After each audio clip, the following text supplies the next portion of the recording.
सार्थ तुकाराम गाथा अभंग 39. परिमळ म्हणून चोळू नये फूल, खाऊ नये मूल आवडते. परिमळ म्हणून चोळू नये फूल, खाऊ नये मूल आवडते. मोतियाचे पाणी चाखू नये स्वाद, यंत्र भेदून नाद पाहू नये. मोतियाचे पाणी चाखू नये स्वाद, यंत्र भेदून नाद पाहू नये. कर्मफळ म्हणून इच्छू नये काम, तुका म्हणे वर्म दाऊ लोका. कर्मफळ म्हणून इच्छू नये काम, तुका म्हणे वर्म दाऊ लोका. परिमळ म्हणून चाखू नये फूल, खाऊ नये मूल आवडते. अर्थ तारतम्याविषयी तुकाराम महाराजांचे सांगणे असे आहे की फुलाला सुगंध आहे म्हणून ते हाताने चोळू नये, तसेच आपले मूल फार आवडते म्हणून ते खाऊ नये. मोती पाणीदार असले तरी ते पाणी जिभेने चाखता येत नाही आणि भांड्यावर भांडी आपटून आवाज येतो म्हणून तोच खेळ करीत बसू नये. कोणतेही कर्म केले तरी त्याचे फळ मिळतेच म्हणून काही त्या फळाची इच्छा करू नये. हे वर्म हे तारतम्य आम्ही लोकांना दाखवणार आहोत. सार्थ तुकाराम गाथा अभंग 40. माया तेची ब्रह्म, ब्रह्म तेची माया, अंग आणि छाया जया परी. माया तेची ब्रह्म, ब्रह्म तेची माया, अंग आणि छाया जया परी. तोडू ताना तुटे सरिता निराळी, लोटांगण तळी हारपती. तोडी ताना तुटे सरिता निराळी, लोटांगण तळी हारपती. दुजे नाही तेथे बळ कोणासाठी, आणिक ते आटी विचाराची. दुजे नाही तेथे बळ कोणासाठी, आणिक ते आटी विचाराची. तुका म्हणे उंच वाडे उंचपणे, ठेंगणी लवणे जैसी तैसी. तुका म्हणे उंच वाडे उंचपणे, ठेंगणी लवणे जैसे तैसी.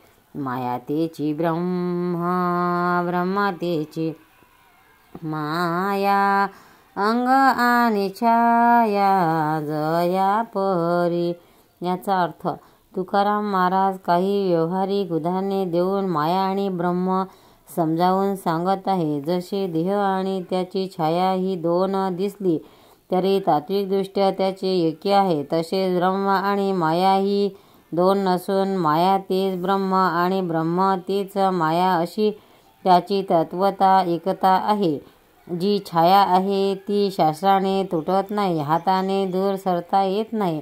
पण जर आपण जमिनीवर लोटांगण घातले तर ती वेगळी न राहता आपल्या खालीच नाहीशी होते. छाया ही खरी नाही तर तिच्या नाशाकरता बळ कशाला वापरायचे आणि विचाराचा खटाटोप कशाला करायचा. आणि उंच झालो तर छायासुद्धा उंच होते आणि आपण जर लावलो तर आपल्याबरोबर ती लावते.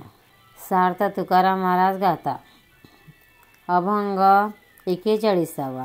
दुर्जनाशी करी साहे, तोही लाहे दंड हे. दुर्जनाशी करी साहे, तोही लाहे दंड हे. शिंदळीचा कुंटनी वाटा, संग खोटा खोट्याचा. शिंदळीचा कुटणी वाटा संग खोट खोट्याचा इरा इरा काच निभेटे अंगी ओठे तेथोनी इरा इरा काच निभेटे अंगी ओठे तेथोनी तुका म्हणे कापू नाके पुढे आणि के शिकविते तुका म्हणे कापू नाके पुढे आणि के शिकविते दुर्जनाशी करीसा हे तोहिला हे दंड हे। याचा अर्थ तुकाराम महाराज दुर्जनाची निंदा करताना म्हणतात, जे कोणी दुर्जनांना मदत करतात तेही दुर्जना इतकेच अपराधी व दंडास पात्र असतात। वेश्येचा दलाल वेश्ये इतकाच पापाचा वाटेकरी असतो। जे खोट्या मनाने असतात त्यांचे मन कपटी असते व त्यांची संगतही खोटीच असते।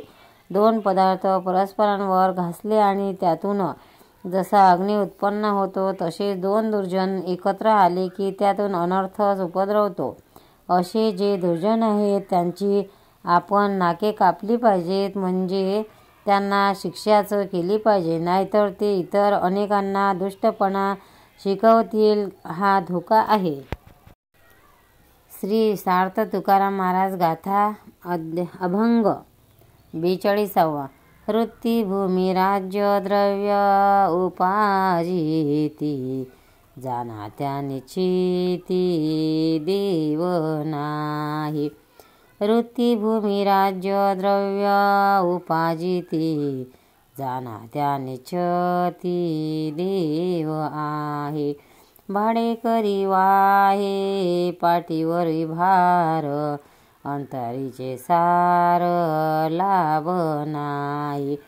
भाडेकरी वाहे पाठीवरी भार अंतरीचे सार लाभ नाही।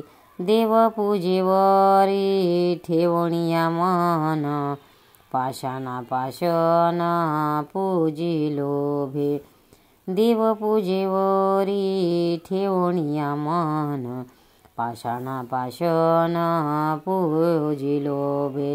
तुका म्हणे फळ चिंतिती आदर लागव हे चार शिंदळीचे। तुका म्हणे फळ चिंतती आदर लागव हे चार शिंदळीचे।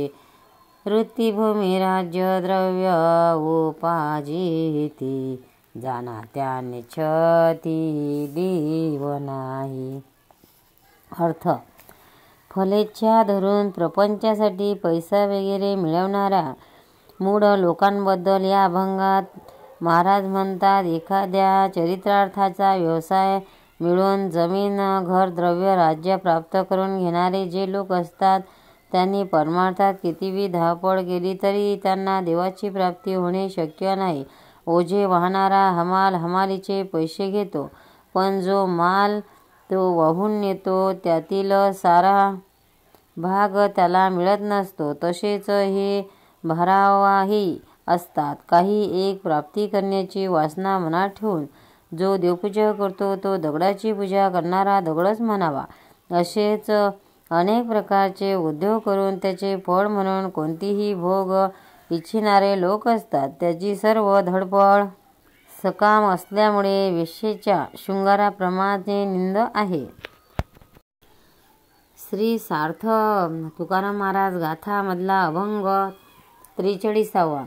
पवित्र सोवळी एकतीच भूमंडळी पवित्र सोवळी एकतीच भूमंडळी ज्याच्या आवडता देव अखंडित प्रेम भाव ज्याचा आवडता देव अखंडित प्रेम भाव तीच भाग्यवंते सरती पुरती धनावित्ते तीच भाग्यवंते सरती पुरती धनावित्ते तुका म्हणे देवा त्यांची केली पावे सेवा तुका म्हणे देवा त्यांची केली पावे सेवा पवित्र सोवळी एकतीच भूमंडळी पवित्र सोवळी एकतीच भूमंडळी ज्याचा आवडता देव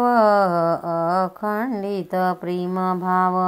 याचा अर्थ खरे भाग्यवंत कोण याबद्दल तुकाराम महाराज म्हणतात, ज्याच्या चित्तात देवाविषयी अखंड प्रेमभाव आहे व ज्यांना फक्त देवच आवडतो, तेच जगात पवित्र सोहळे आहेत, तेच भाग्यवान व ते श्रीमंत। त्यांनी जी सेवा केली आहे ती सर्व देवाला पोचते व अशा भक्तांची जर आपण सेवा केली तर ती देवाला पोचते। तुकाराम महाराज की जय। भक्तांनो, व्हिडिओ आवडल्यास व्हिडिओला लाईक करा, शेअर करा, सबस्क्राईब करा, तसेच बाजूला असलेल्या बेलवर क्लिक करा, म्हणजे याच्या पुढील सर्व व्हिडिओ तुम्हाला सर्वात आधी मिळत जातील। जय श्री कृष्ण।